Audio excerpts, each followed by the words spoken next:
Hi అండి, ఎలా ఉన్నారు అందరూ? ఫైనల్లీ శ్రావణ మంగళవారం రోజు 108 తిరగడానికి డిసైడ్ అయిపోయాను. ఎందుకంటే నిన్న నైటే అనుకున్నాను. లాస్ట్ సాటర్డే వెళ్ళాము, కాకపోతే గుడి 1 o'clockకే క్లోజ్ అయిపోయింది అన్నారు. సో అందుకే ఇవాళ తొందరగా వెళ్ళిపోతున్నాము. పిల్లల్ని కూడా రెడీ చేసుకుని వెళ్ళిపోతున్నా. వాళ్ళు కూడా తిరగడానికి చాలా యాంగ్జైటీగా ఉన్నారు. టెంపుల్కి అయితే వచ్చేసాము. అర్చన్ టికెట్ తీసుకున్నాము.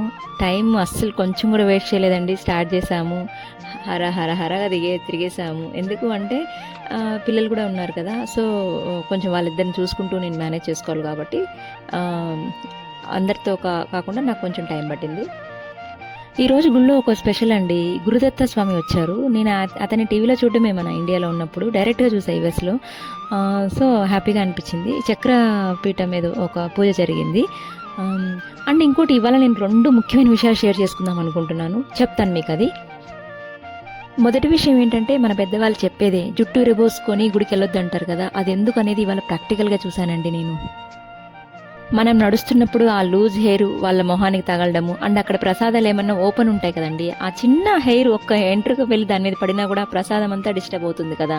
మనం గుళ్ళోకి ఎంటర్ అయ్యేటప్పుడు జుట్టు చివరి భాగం ఉంటుంది కదా, కొంచెం టై చేసామనుకో, ఎవరికైనా హెయిర్ ఫాల్ ఉన్నా కూడా, జుట్టు ఊడిపోయినా కూడా ఆ టైలో ఉండిపోతుంది. సో ఏ ప్రాబ్లం ఉండదు.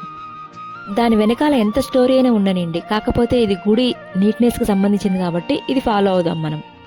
ఇంకొక విషయం ఏంటంటే, మనం 108 తిరుగుతాం కదా, ఆ 108 పేపర్ పెన్ యూజ్ చేయకుండా దానికి బదులు 108 పుష్పాలు ముందరే అరేంజ్ చేసుకోవడము, లేదంటే వక్కలు ఉంటాయి కదా, మనం ఆకు వక్కలు ఉంటాయి కదా అవి, అంటే జపమాలలో 108 ఉంటాయి కదా, అవి కూడా మనం యూజ్ చేయొచ్చు కదా.